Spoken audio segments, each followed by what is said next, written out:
YouTube. Uh-oh. Turn on the light there.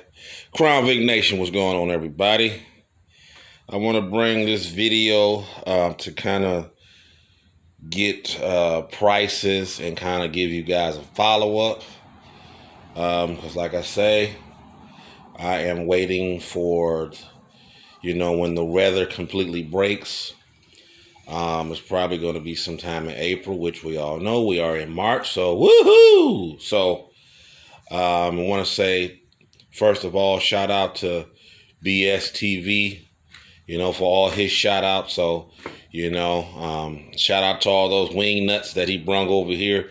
Appreciate that, helping people out, and hopefully I can help him out. You guys want to learn budget building, he has a really great channel. Shout out to him, hardworking brother, So shout out to him, BSTV. You can find him, Build Something TV. Go check him out. So what I want to talk about in this video is cost. And I know these motors are not cost friendly, trust me. So I'm kind of going to go over just a quick overview of what it cost me to get where I'm at right here. And first we'll talk about internals. As you can see, these are the stock internals right here. If I would have known some things that I know now, I might have went ahead and just used the stock rods again. Even though they are torque to yield, I would have changed the pistons to a flat top and most likely would have had to change the lift of my cam. But the original plan for this 2-valve was to use a Vortex from ADTR. And I know you go, oh man, you could have had that done by now. Yes. But, it was decision making on my end to try to do a 4-valve, which led me to do the way I'm doing it. So there is other options, cheaper options. So I'm going to let you know that offhand. And I'm going to explain those to you. So we have block. I went to a local mom and pop shop. The block with line honing, boring, honing, cleaning, all new freeze plugs. It ran me about $600. Okay. The rods that are in here are Molinar's billet rods. They ran me, I got those about $560. And they're actually becoming very popular right now. And I would hope that for the sake of the 2-valve game and the 4-valve and the 3-valve and even coyotes, that those rods stay in a mild sense because they are billet material versus buying Manleys and Olivers, which are well up into the $1,000 range. So you have options with rods. Pistons, now I'm explaining. Those cost me around $700 because they have piston notches in them. And, there's very few pistons with piston notches in them out there for a 2-valve. So I went with those. And like I say, those can be optional. I could have went with the lower lift cam and got, a different type of piston. But I didn't, it was decision making. Like I say, the goal then was to do a supercharger. So that's why I bought those pistons, rings. They came with heavy duty pins, ARP 2000. I'm talking about the rods, but they came with heavy pins, all the heavy duty rings and everything. But yeah, the rods did come with ARP 2000 without paying an upgrade like you would have to do it Manley and all those other ones. So that is true about the ARP 2000s on the rods. So that is the short block. It also has standard King and standard rod bearings and main bearings in here from King. The standard, not high performance, nothing like that. The crank is a stock crank, just polished up a little bit. It does have ARP main studs, which I believe I found, I think 100 and I think maybe 100, about 120 bucks somewhere in there, give or take. MMR side bolts, I think those ran me 50 bucks. So that will be the short block. The heads, I did my own porting and everything. I don't use the word. I hate hearing porting and polishing. That's just when you hear polishing, it's just like it's cringe to me. It's like just say porting. There's no polishing, and you're not polishing no heads. Like it just no. If you're getting polished heads, run. They're gonna. Just no. It's just a no. It's just porting. So I did my own porting. They have zinc. I want to say zinc valve guides. I did go cheap on them. I didn't get the bronze one, but I believe the zinc material is definitely a heavy duty material. Were they zinc? I believe they were. They were almost equivalent to what the stock guides were. So I did, get those stock valves. The springs were Lunati. I paid, I want to say $120 for those also. They're 600 lift. The cams or custom, I paid $640 shipped straight from Bullet Racing. They did my own little profile. I actually had another profile, but I wanted to go bigger. Bigger is better. So I was like bigger. So it is a pretty big cam on here. The lash adjusters, I believe I paid about $50 for those. Those were millings, which was a bulk offer.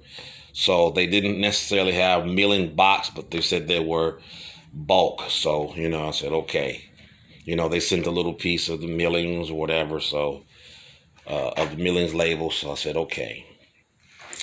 Felpro gaskets, I paid $30 each, so that come out to $60 for the gasket. Head bolts, I paid $60 for the head bolts.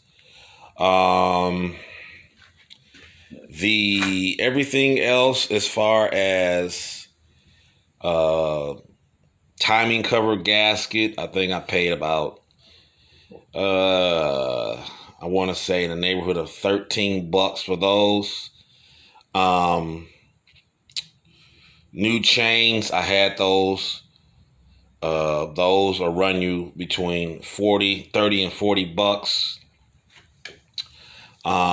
So that will be the heads. And when I sent it to the machine shop, they did a resurface valve job and new plugs on those everywhere.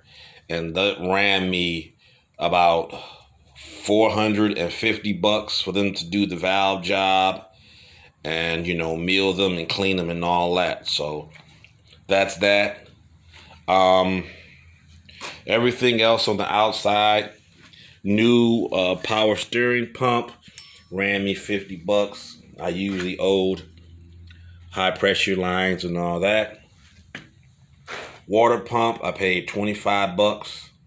You can find these on eBay. I'm running one now on the vehicle with no problems, no overheating problems, no nothing. The temperature gauge stays where it should. And that is a knockoff Stewart's pump or a knockoff Cobra high volume pump. So for $25, I have yet to have an issue with that. This is used. The pulley is used. This pulley is used. I reused the gasket on the valve cover, so that didn't cost me nothing. They put a new coolant nipple in, and I reused the coolant hose. reuse that. So that was free. It has on the rear main seal back there, it has a Felpro one piece seal, not the factory type of seal on the back. Just to me, more easier installation, just to use the one piece. And most of the bolts are used bolts. They're not torque to yield, so I went ahead and reused them.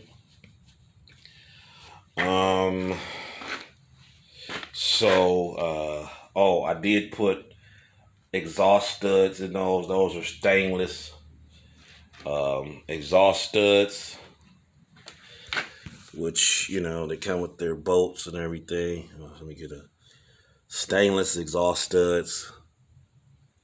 Those cost me about $13. So as you can see, it's definitely not cheap, but you could definitely do a different route as far as pistons and rods. And like I say, I will go as much as to reuse the stock rods, if I just say it was just my decision, to go ahead and use the rods, because I was thinking that, these are torque to yield, can't reuse them, they're no good once you lose them. So that was kind of, my whole ordeal. So you can definitely, reuse them or go find, a real economy set of rods. It just depends. Some have finished machine work, some don't. So just pay attention to that. And like I say, pistons, I could have had a few different options. But the one thing that I can say is that the way this engine is built, you could put 600 to 700 horsepower to it. No problem.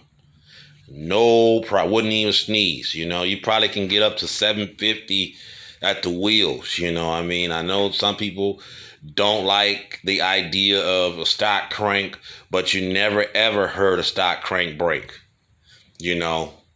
So you could also, use a stock, whatever crank you decide.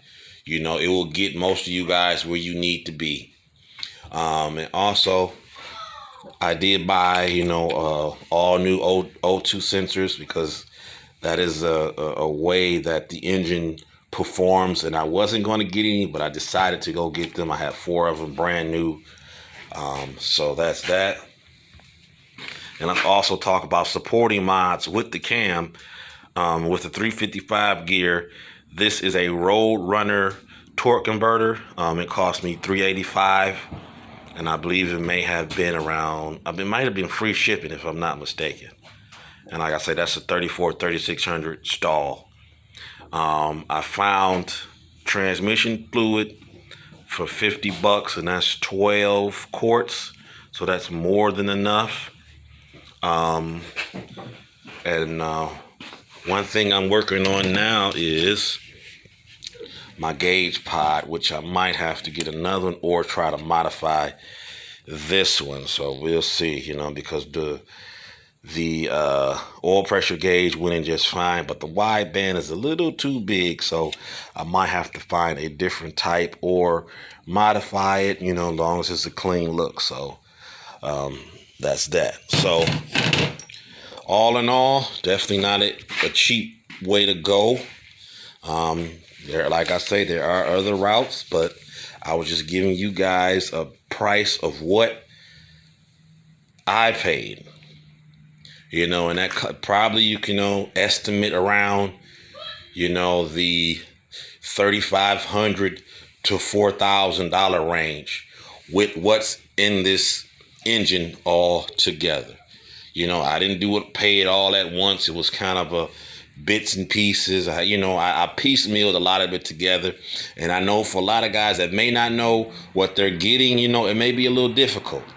But, at the end, I do believe I saved something, probably within the neighborhood of $500 to $700. I probably saved piecemealing it together.